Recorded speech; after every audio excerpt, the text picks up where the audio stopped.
Assalamu alaikum and welcome to my YouTube channel BioHub. Please comment and subscribe my channel and share my channel. जी students, आज हम start कर रहे हैं class 10th के chapter 15 inheritance को। Inheritance के हम सबसे ज़्यादा इम्पॉर्टेंट टॉपिक को कवर करेंगे जो कि है मेंडल के लॉस की इंपॉर्टेंस आप यहाँ से देख सकते हैं कि इसकी ये हम 10th के बायोलॉजी की बुक में भी हैं, देन सेकेंड ईयर की बायोलॉजी की बुक में भी हैं और बीएससी की जोलॉजी में भी ये जो है मेंडल के लॉस आएंगे। बस ये डिफरेंस ये आ जाता है कि with the advancement of class जैसे जैसे बढ़ती जाती है थोड़ी सी डिटेल्स जो हैं वो ज़्यादा हो जाती हैं। अब इसमें जो मैं आज कवर कर रही हूँ वो अकॉर्डिंग टू 10th क्लास की है, क्लास 10th की ही मैं बायो की बुक से जो है वो इस लॉस को कवर करूँगी। तो सबसे पहले जो हम देख रहे हैं वो है Mendel's law of inheritance. Inheritance है क्या? बेसिकली इनहेरिटेंस है कि किस तरह से खुसूसियात वालिदैन से बच्चों में मुंतकिल होती हैं, किस तरह से ट्रेट्स जो हैं वो पास ऑन होती हैं फ्रॉम पेरेंट्स से उनके ऑफस्प्रिंग्स में, चिल्ड्रंस में, बच्चों में किस तरह से पास ऑन होती हैं। मेंडल ने इसको एक्सप्लेन करने के लिए बताया कि कुछ स्पेशल फैक्टर्स हैं जो कि इसको कंट्रोल करते हैं एक्सप्रेशन ऑफ ट्रेट्स को, कि ट्रेट्स क्या हैं, खुसूसियात की एक्सप्रेशन को कंट्रोल कर रहे हैं और वो स्पेशल फैक्टर्स जो हैं वो जीन्स हैं। अब मेंडल ने इस सब को स्टडी करने के लिए पी प्लांट को यूज़ किया था। पी प्लांट को उसने क्यों यूज़ किया था? क्योंकि मेंडल के अकॉर्डिंग अगर हम ऐसा कोई ऑर्गेनिज्म जो हम स्टडी कर रहे हैं उसमें कुछ खसूसियात होनी चाहिए, कुछ ख़ास ट्रेट्स होनी चाहिए और वो पी प्लांट में मौजूद थी।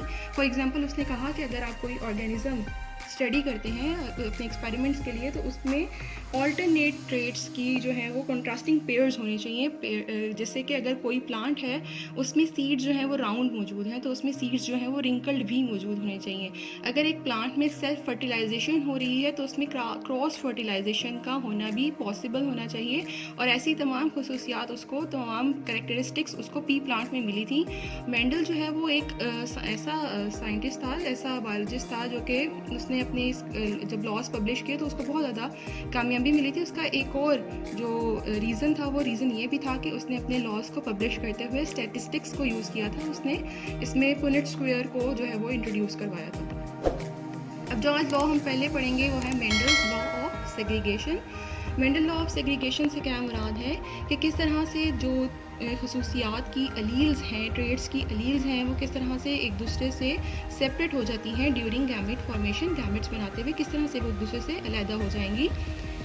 मेंडल ने क्या किया कि सबसे पहले उसने दो प्लांट्स को क्रॉस करवाया। Cross two plants having one contrasting traits, जैसे कि सीड शेप। एक सीड जो है वो उसने दिया, ऐसा प्लांट लिया जिसके सीड्स जो थे वो राउंड थे और एक उसने ऐसा प्लांट लिया था जिसके सीड्स जो थे वो रिंकल्ड थे।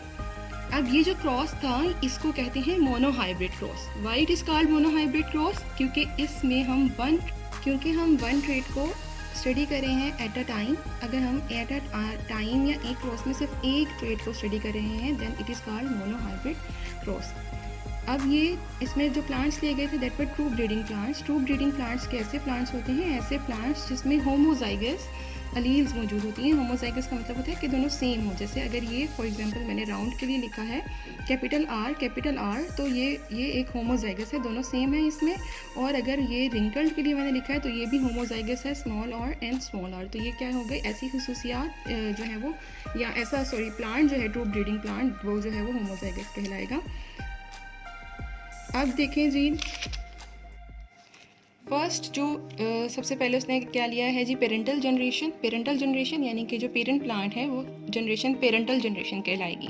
उसमें एक सीड जो है वो राउंड है और एक सीड जो है वो रिंकल्ड है। यहाँ पे मैं आपको फिनोटाइप शो कर रही हूँ। फिनोटाइप क्या होता है? खुसूसियात का इजहार, ट्रेट्स किस तरह से दिखाई देती हैं। जैसे ये राउंड दिखाई दे रहा है और ये रिंकल्ड दिखाई दे रहा है, तो उसने राउंड सीड को रिंकल्ड सीड से क्रॉस करवाया था। इससे जो जनरेशन बनी थी that is known as F1 generation. First generation थी वो फर्स्ट पीरियड जनरेशन।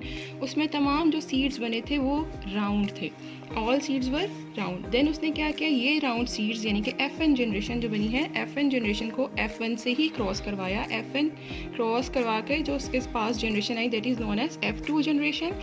F1 के ये भी राउंड प्लांट्स हैं, ये सीड्स हैं और ये भी राउंड सीड्स हैं। इसमें जो उसके पास रेशो आई वो एक नई रेशो उसके पास आ गया, नया एक रिजल्ट आ गया, क्योंकि पहले तो सिर्फ उसके पास सिर्फ राउंड सीड्स थे, लेकिन जब अराउंड और राउंड का ही उसने क्रॉस करवाया तो हमारे पास रिंकल्ड सीड्स भी आ गए और वो 25% जो थे वो रिंकल्ड सीड्स थे और 75% जो हैं वो राउंड सीड्स थे। अब देखें कि किस तरह से इसमें हम जीन्स को या जीनोटाइप को किस तरह से हम शो कर सकते हैं। जैसे पेरेंटल जनरेशन है जो राउंड थी तो वो कैपिटल आर एंड आर होगी। आर और आर ये शो कर रहा है कि ये डोमिनेंट है, ये जो है वो अपनी खसूसियात को ज़ाहिर करेगी और दूसरी की खसूसियात को छुपा लेगी। तो जो जिसकी खसूसियात छुप जाती हैं वो रिसेसिव हो जाता है, वो डोमिनेंट जो है वो जो अपना इजहार कर देता है वो डोमिनेंट हो जाता है। अब जब इसमें से गैमेट्स बनेंगे तो ये कैपिटल आर ही है इसके पास, तो ऑब्वियसली कैपिटल आर ही आएगा। इसके पास स्मॉल आर है तो इसके पास से स्मॉल आर ही आएगा। और जब ये दोनों मिल जाएंगे तो क्या बन जाएगा, capital R and small R. अब capital R and small R यानी कि F1 जनरेशन है।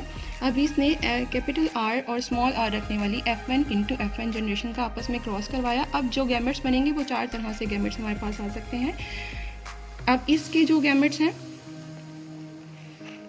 वो कैपिटल आर और स्मॉल आर, और इस वाले F1 के भी कैपिटल आर और स्मॉल आर है।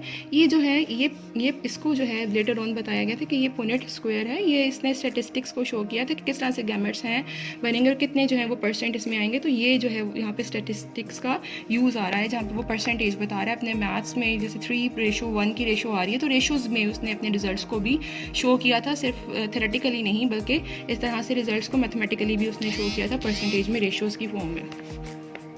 अब देखिए जी, इस तरह से आपने स्क्वायर बनाना है। अगर आप इसको रटा लगाएंगे तो आप सारी ज़िंदगी फिर इसको आप रटा ही लगाते रहेंगे, लेकिन अगर आप एक दफ़ा से इन लॉस को, इनके क्रॉसेस को समझ लेंगे तो फिर आपको दोबारा से इसको समझने की ज़रूरत नहीं होगी। अब कैपिटल आर है, ये वाली समझें कि आपने ये वाली जनरेशन के जो गैमेट्स हैं ये वाले आर के आप इस साइड पर लिख लेंगे आर एंड आर, ठीक है। अब ये वाले जो हैं इसको आप इधर आर एंड आर, अभी कितने हैं 4 1 2 3 4 तो 1 2 3 4 बॉक्सेस आप बना लें।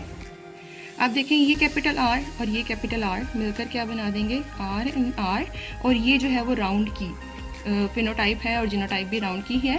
अब ये आर एंड आर है, ये भी राउंड है, क्यों, क्योंकि ये जो कैपिटल आर है इसने स्मॉल आर के असर को छुपा लिया है, ये डोमिनेंट है और ये रिसेसिव है। अब यहाँ पे भी कैपिटल आर और स्मॉल आर है। जब भी आपके पास कैपिटल आर और स्मॉल आर मौजूद है यानी कि एक कैपिटल अलील मौजूद है तो हमेशा आपने पहले कैपिटल अलील को ही लिखना है, जो रिसेसिव है वो बाद में आपने लिखनी है। आर एंड आर है, ये भी राउंड है। अब एक जो रिंकल्ड आई है आर एंड आर वो ये है, यानी कि दोनों ही स्मॉल थे, दोनों ही रिसेसिव थे, तो दोनों रिसेसिव होने की वजह से ये रिंकल्ड इसके पास जो है वो सीड आ गया था।